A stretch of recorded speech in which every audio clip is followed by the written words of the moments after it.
Matapos nga po ang isang taong pagkabakante sa ibabaw ng lona dahil nga po sa iba't ibang problema na kinaharap nga po noon ng angas ng Pinas na si Cuadro Alas John Riel Casimero, nito lamang December 3, taong 2002 ay tuluyan na nga po nakasampa sa ibabaw ng lona itong si Cuadro Alas kontra sa pambatong nga po ng Japan na si Ryo Akaho.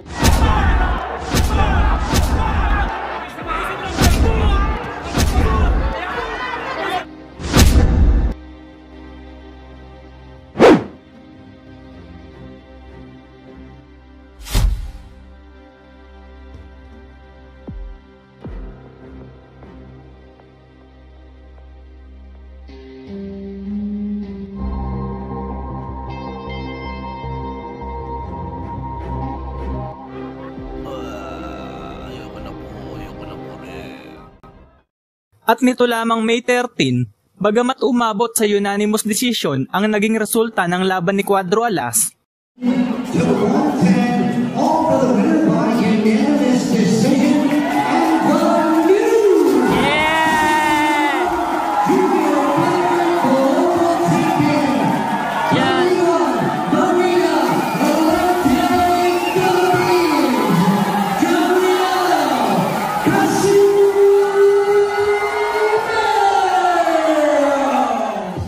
ay kitang-kita naman mga idol kung paano winasak at binugbog ni Casimero ang kampyon na si Pilipus ng Hintumbwa.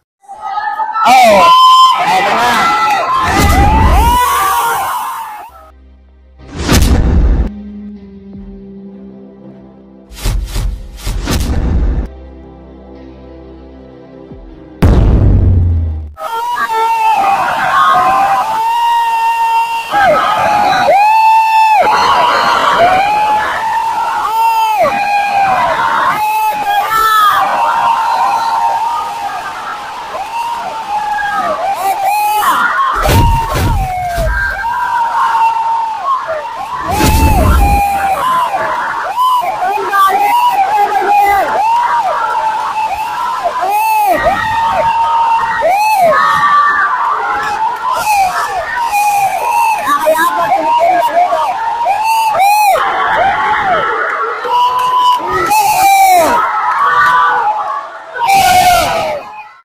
Dahil dito, muli na naman pong napasama ang pangalan ni Casimero mula sa mga hari ng Class S na halimaw na sina Oya Inoue.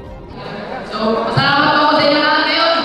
Dahil sa inyo, tagumpay ko tayo. Maraming salamat. Next! Sumunod na pangalan natin at pag-pag natin.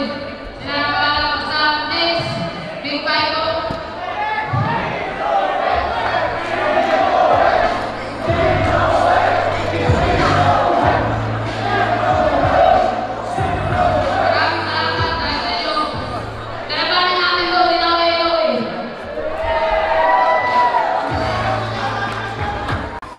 At ngayon nga po, ay nagsimula na nga po ulit ang pagtugis ni Cuadro Alas sa mailap na halimaw na sina Oya Inoue.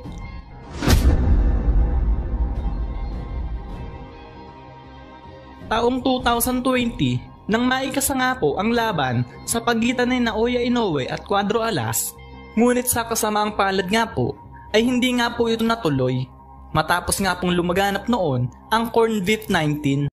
Hindi namin alam kasi sabi nga may Corn Beef 19. Ano po? Corn Beef 19. Ano po? Kaya naman dahil nga po dito, ay imbis na si Inoue nga po ang makalaban ni Casimero, ay naitapat nga po ito sa pambato ng bansang Ghana na si Duke Maika, ang tinaguriang The Terminator ng West Africa.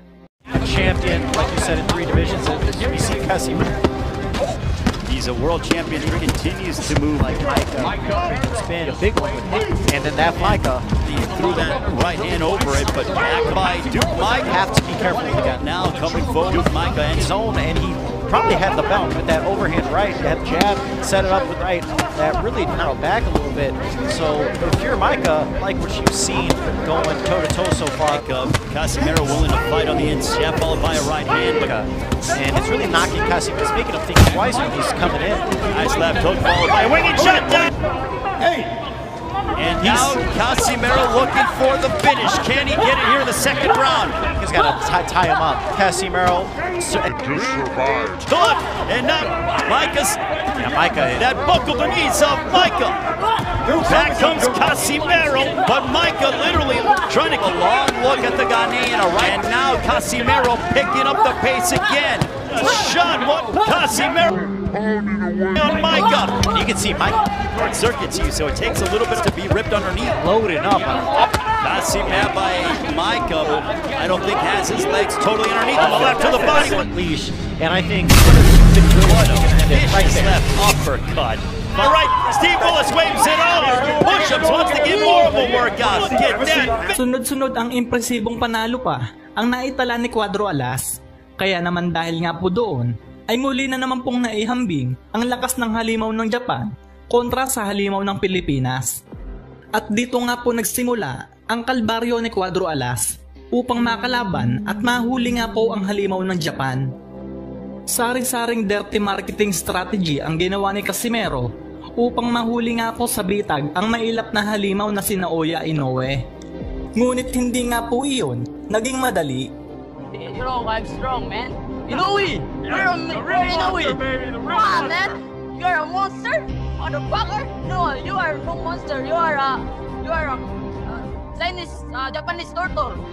No monster. Ano nga po ba ang malalim na dahilan ni Inoue kung bakit hanggang sa ngayon ay patuloy pa rin po ito sa pag-iwas at walang humpay na pagtakbo sa angas ng Pinas?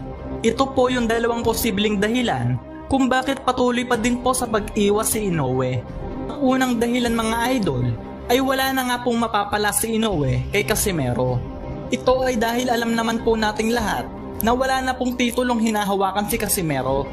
Ganito kasi yon mga idol, kapag kasi nilabanan ni Inoue si Casimero, lahat po ng pinaghirapan nito mula sa pagiging isang unified champion ay isusugal po nito ng walang dahilan. Kumbaga mga idol, sumugal po ito sa isang bagay na alam niyang wala siyang makukuha. Samantalang mga idol kay Casimero, matalo man po ito, ay wala na pong mawawala dito. Bagkus, pabor pa po dito kung sakali, dahil instant unified champion po ito pag nagkataon mga idol. Ang ikalawang dahilan mga idol, maaaring nakakaramdam ng kaba at threat sa skill at lakas ni Casimero itong si Inoue at ang promoter nito. Kumbaga mga idol, nasa essence po ni Inoue at ng promoter nito na si Casimero ang pwedeng tumapos sa namamayagpag niyang boxing career. Sa madaling salita, maaaring natatakot talaga itong si Inoue, kaya ito umiiwas kay Cuadro Alas. Sa mga hindi po nakakaalam mga idol, ayon nga po sa pag-aaral ng mga eksperto sa physical na lakas ni Inoue at Casimero, ay sinabi nga po ng mga ito na mas matindi at malakas nga po ang mga kamao ni Casimero kumpara kay Inoue. Pero syempre, hindi lang lakas ng kamao ang basihan pagdating sa ibabaw ng lona. Pero malaking advantage po ito sa isang boksingero. Isama na nga po natin ang pagkakaroon nga po ng malatrosong pagmumuka nitong si Cuadro Alas. Ngayong taong 2023 ay marami nga pong umaasa na magtatagpo na nga po ang landas ni Casimero at Inoue sa Super Bantamweight Division. Ito ay para matapos na din po ang mahabang panahon na pagkukumpara sa dalawang magiting na boksingerong ito na maituturing na pinakamalakas na boksingero sa henerasyon po natin ngayon. Ang tanong, hanggang kailan po kaya tayo maghihintay?